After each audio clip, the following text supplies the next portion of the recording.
is it fair that a woman can cheat on a man, take his house, take his cars, take his children, and then dictate to that man when and where he can see or cannot see his children? Is that a fair system? No.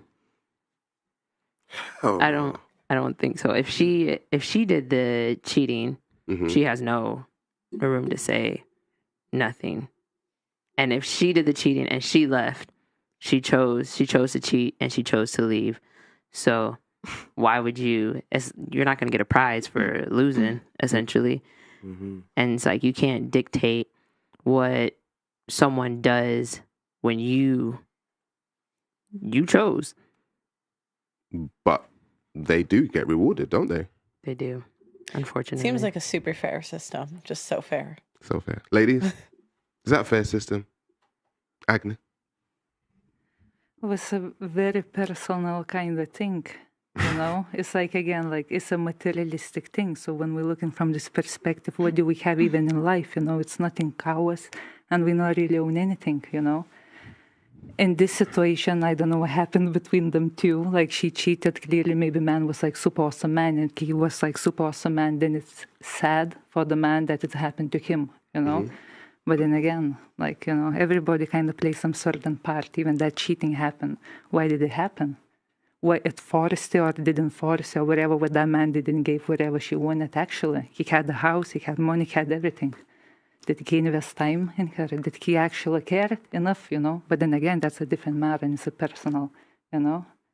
But regardless of what happened, do you think he deserves to... I don't think anybody deserves to be out-cheated, out-treated, or outdone any kind of way, you know? So no, I don't think so. What do you think? She just wanted the house, she wanted the kids, she wanted everything for herself. She didn't want any man anymore. Basically. It's like a cheat code. That's crazy, yeah. It's crazy. But that's the system we currently live under. Whereas a woman can actually do all of that and still be rewarded for it. So you're talking about that this was like proof, like they went to court or something? Or... Yeah, gone to court. You know, she can take his finances, she can take his children, she can take his house. Wait, hold on, pause. I'm pretty sure if she cheats, she ain't entitled to nothing. Because the fact that she cheats, like that, she's lost out on everything. It. No, right now in the UK, there's something called no-fault divorce. Have you ever heard of no-fault divorce? So a no-fault divorce means somebody can, they can apply or apply for a divorce, and it can be quote unquote no one's fault. Wow. Historically, women have always had the upper hand in being awarded child custody. Statistics show that women win child custody rights staggeringly 90% of the time. 90% of the time. Yeah. So yeah, you can cheat and then do no-fault divorce and say it's no one's fault. And you can just apply for a divorce and it can be no one's fault and you can still get all of that stuff. Yeah. Do you know what I'm thinking in my head, yeah? Prenup. No, not even that. forget that. You know, if you look at it the other way around, like, if you was in a marriage, yeah, and you got divorced, and the court gave you the kids, the house, the car, the alimony, would you even like want to take it or like? Yeah. Because at the end of the day, she violated me and you're leaving our situation. And the fact that I'm not the type of person to go to court. So if we go to court, it was because of her. So if I won, of course, yeah, I'm going to take all of that. No, so you're saying the woman's right to take it then? No, she ain't right. No, she's the one that did the cheating. You can't leave. If I done the cheating, then do you know what? By all means, I messed up. It doesn't matter who cheated. Huh? It doesn't matter who cheated. What do you mean? Because if the man cheated and she leaves, she could leave. If she cheated, she could leave. Like, it doesn't matter. Nah, but in seeing a marriage, it's not even just that same. The fact that one cheats and then the other one leaves, you're breaking up the home. So regardless.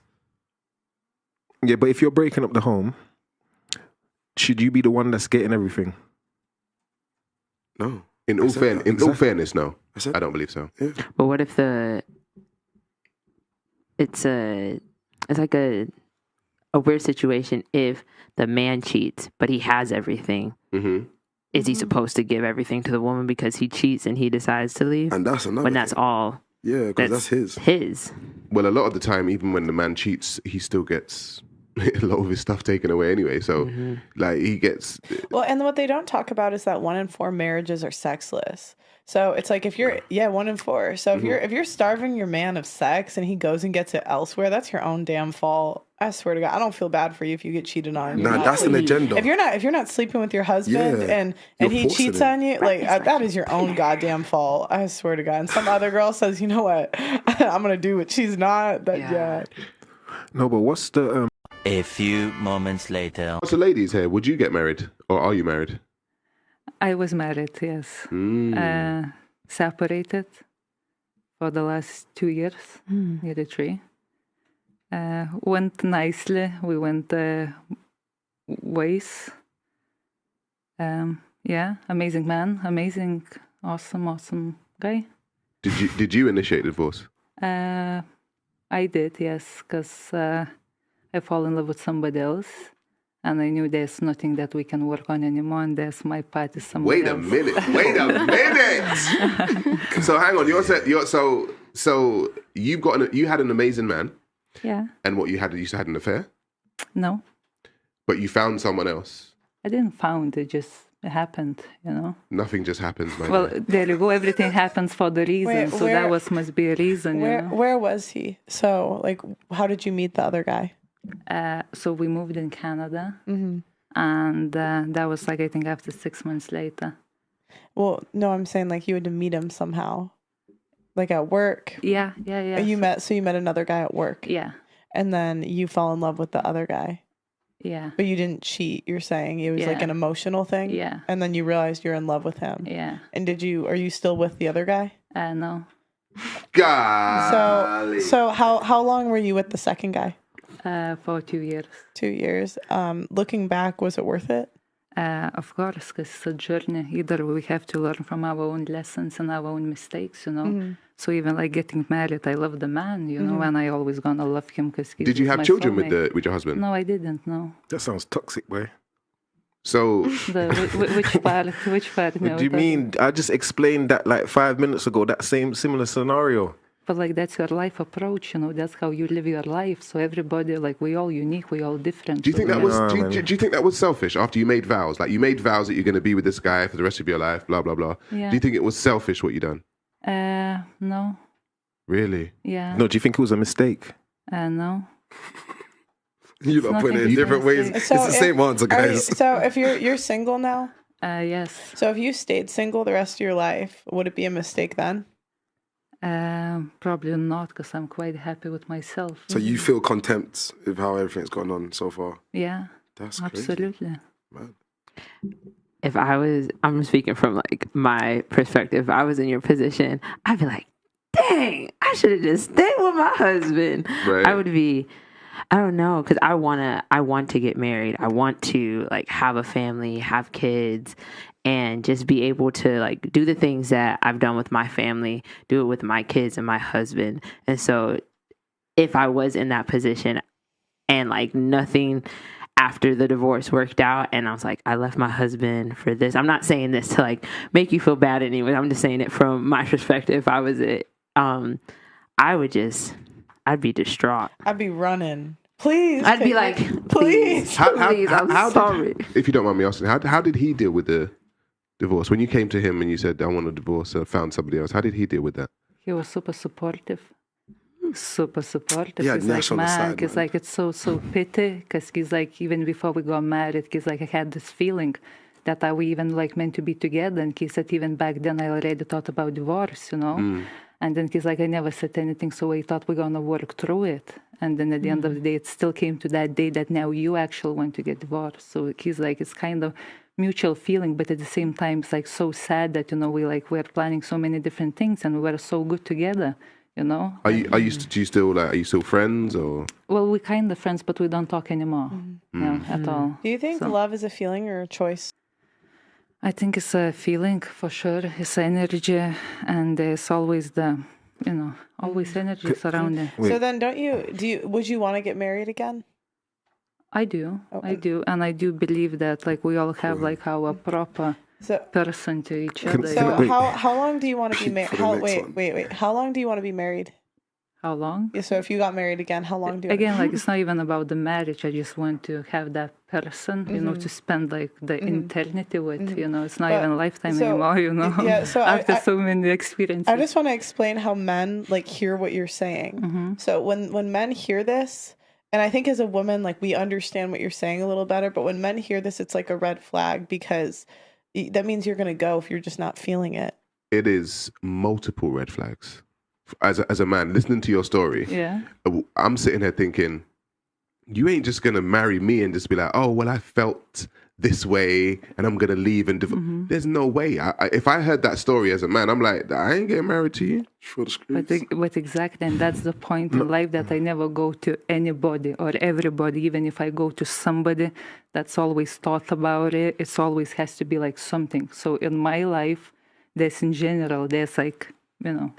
Listen, I'm not saying you should be with someone that you don't want to be with, but like, I want to know, how do you love someone without first liking them? So did you fall out of like with him? You just didn't like him anymore? No. Because you left my man for the other guy. So I'm saying, how do you love my other guy without liking him first? So of course you like the person. What? Wait. Like I don't really get it. Okay, so the guy at work, did you like him first before you loved him? I think so. That's what I'm saying. So wasn't there like a point in that time when this is what pisses me off, bro? So what he's asking is that, was there a point where it came like you liked him? What was the point where you started to like have feelings for fall in love with him? Yeah, because I'm just thinking like I've had coworkers before, but you'd have to spend a bunch of time with them outside of work to fall in love, and isn't that kind of like inappropriate? You know what I mean? Like I'm just thinking if I was in a marriage and then my coworker asked me to hang out outside of work. We didn't hang out after work. So and then that was like after like a month, maybe kind of period. The thing is, you said that you didn't have an affair. But you said it was kind of an emotional thing.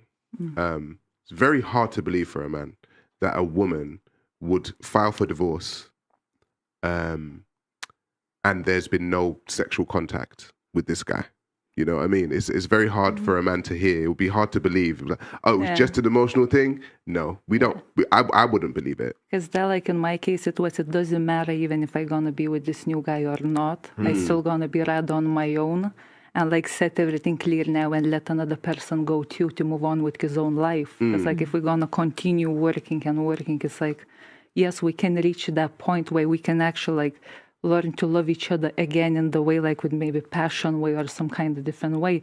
But again, you know that that's not the person you want to be with. And you know that he knew already. That's the point. It was mutual agreement. I think we're sold a dream as women because like you only get passionate love for like 2-3 years, maybe. That's what my dad always told. Maybe at most. Yeah, I know she's looking. 2-3. That's what my dad said. At most 2-3 years. Nah. And so, what do you used to give it? 6 months?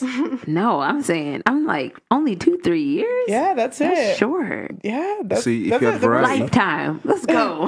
Yeah, but that's the thing because, you know, modern women have been raised on rom-coms and Disney movies. And so you guys think that, you know, life is a Disney movie and a rom-com. And it's like, no, it's actually not. You were in a 10-year relationship. How long would you say the honeymoon phase? Like the honeymoon romantic phase. love. When does it go into a more...